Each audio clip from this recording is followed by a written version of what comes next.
Cultural development में music, और music में आगे आगे हमारे पास मुगल अंपायर।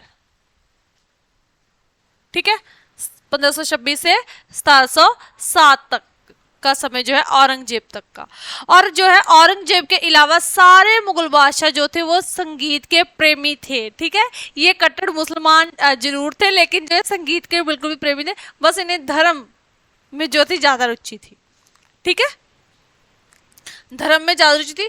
और जो है इनके अलावा जो है औरंगजेब के अलावा जो है सारे ही जो मुगल शासक थे उन्हें जो है संगीत से प्रेम था, लेकिन जो है औरंगजेब थे जो उन्हें बिल्कुल भी जो था प्रेम नहीं था संगीत से। ठीक है, और इसलिए जो है उन्होंने उनके राजकाल के दौरान संगीत कला का जो है बहुत विकास हुआ।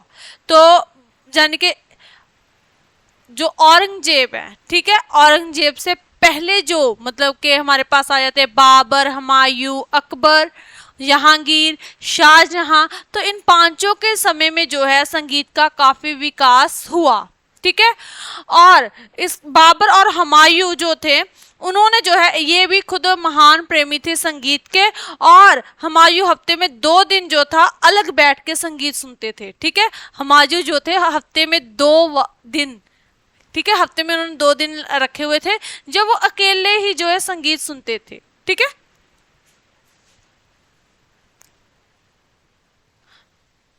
हुमायूं हफ्ते में 2 दिन। ठीक है, 2 डे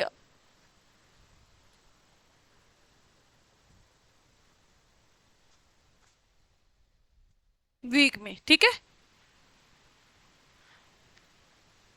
2 दिन जो थे वीक में, 2 दिन उन्होंने के रखे थे कि उस दिन जो वो अकेले बैठ के शांत माहौल में, ठीक है, अपने स्ट्रेस को दूर करने के लिए, इतनी जिम्मेवारी होती थी उनपे। ठीक है, एक राजे पे जो है पूरे साम्राज्य का प्रेशर है। ठीक है, उन्हें जो है मतलब कैसे चलाना है, हैंडल करना है, जो भी है।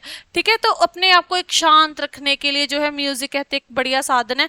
तो अकेलेपन में जो है वो म्यूजिक सुनते थे, मतलब अकेले जो है हफ्ते में उन्होंने 2 दिन रखे थे अपने लिए। ठीक है, और इसके अलावा जो थे हुमायूं हफ्ते में 2 दिन संगीत अकेले बैठ के सुनते थे। अकबर संगीत कला में जो है बहुत दिलचस्पी लेते थे, और वो भी एक संगीत एक गायक थे, कहते वो खुद भी जो है एक अच्छे गायक थे अकबर। ठीक है, अकबर एक जो है खुद भी एक जो है अच्छे गायक थे। ठीक है, और उन्होंने जो था उन्हें जो था संगीत के सुर और ताल का पूरा ज्ञान था। मतलब वो खुद तो एक सिंगर थे, इसका मतलब ये नहीं कि वैसे ही गा लेते थे। उन्हें जो था ज्ञान था, सुर और संगीत का जो था ज्ञान था कि कहाँ पे कौन सा सुर ठीक बैठेगा, कौन सी ताल जो है ठीक बैठेगी। ठीक है, इसे कहते हैं ज्ञान होना। एक तो होता है कि मतलब ऐसे ही गुनगुना लेना या फिर ऐसे ही सुना देना, कि मतलब अंदर से जो है। ठीक है, लेकिन जो है उन्हें ज्ञान था। ठीक है, संगीत का ज्ञान था, तो इसलिए जो सुर और ताल जो थे उन उसमें जो है उन्हें जानकारी थी इसके बारे में। ठीक है, तो पूरा ज्ञान था। उनके दरबार में तानसेन जैसे जो थे उच्च कोटि के गायक थे। ठीक है, इनके दरबार में कौन थे? तानसेन। आपको पता होगा कि कहते कि ये ऐसे उच्च कोटि के संगीतकार थे, और ये मतलब अपने सुर से ही जो है दिए जला देते थे। इतना मतलब कि इनके मतलब संगीत में पावर थी। ठीक है, तो तानसेन जो है उच्च कोटि के गायक थे। उन्होंने बहुत से जो है राग रागनियां जो है लिखी, राग लिखे, रागनियां लिखी, कि मतलब एक जो है उन्होंने मतलब कि पुस्तकें लिखी संगीत के बारे में। राग लिखे, राग में गाया जाता है ना संगीत को, म्यूजिक को। तो उन्होंने राग रागनियां लिखी। तानसेन के अलावा जो है बैजू बावरा और जो है सूरदास उनके दरबार में जो है उच्च कोटि के गायक थे। तानसेन के अलावा कौन थे? बैजू बावरा, ठीक है, बैजू बावरा और सूरदास। बैजू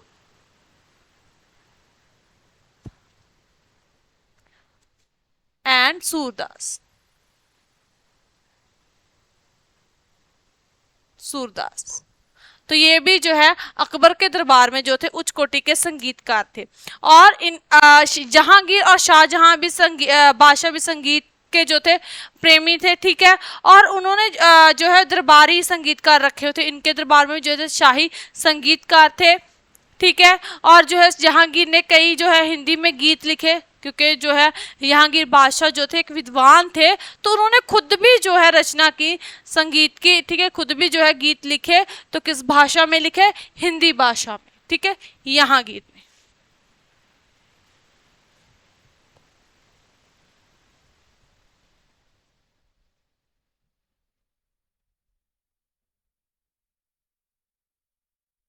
तो इन्होंने खुद जो है संगीत लिखा, ठीक है। इसके किस भाषा में लिखा संगीत को? हिंदी भाषा में।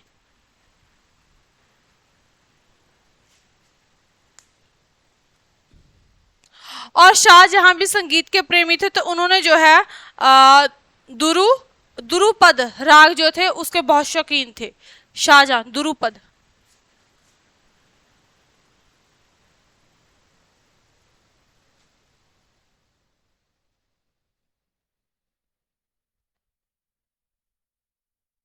दुरुपद, तो ये इस राग के बहुत शौकीन थे, इन्हें बहुत पसंद था ये राग, ठीक है, दुरुपद। उसके अलावा जो है मुगल काल के दौरान, ठीक है, मुगल काल में जो है श्री गुरु अर्जन देव जी ने जो है राग रागनियों के अनुसार आदि ग्रंथ साहिब की जो है रचना की। आपको पता है कि 1604 इसमें जो है गुरु अर्जन देव जी जो सिख धर्म के जो है 5वें गुरु हैं, उन्होंने जो है 1604 ईस्वी में जो है आदि ग्रंथ साहिब की संपादना की। तो उन्होंने जो आदि ग्रंथ साहिब की संपादना की वो भी राग और रागनियों के जो है आधार पे की। आपको पता होगा कि जो है गुरु ग्रंथ साहिब जी जो है वो 31 रागों में जो है उसमें बानी लिखी गई है, ठीक है। उसमें जो है गुरुओं की बानी है, संतों की है, भगत हैं, उनकी बानी दर्ज है, ठीक है, क्लियर है। तो ये हो गए हमारे पास मुगल साम्राज्य के दौरान जो है संगीत का विकास। ओके, क्लियर है। तो इसी के साथ जो है हमारा मध्यकालीन में जो है संगीत का जो है टॉपिक खत्म होता है।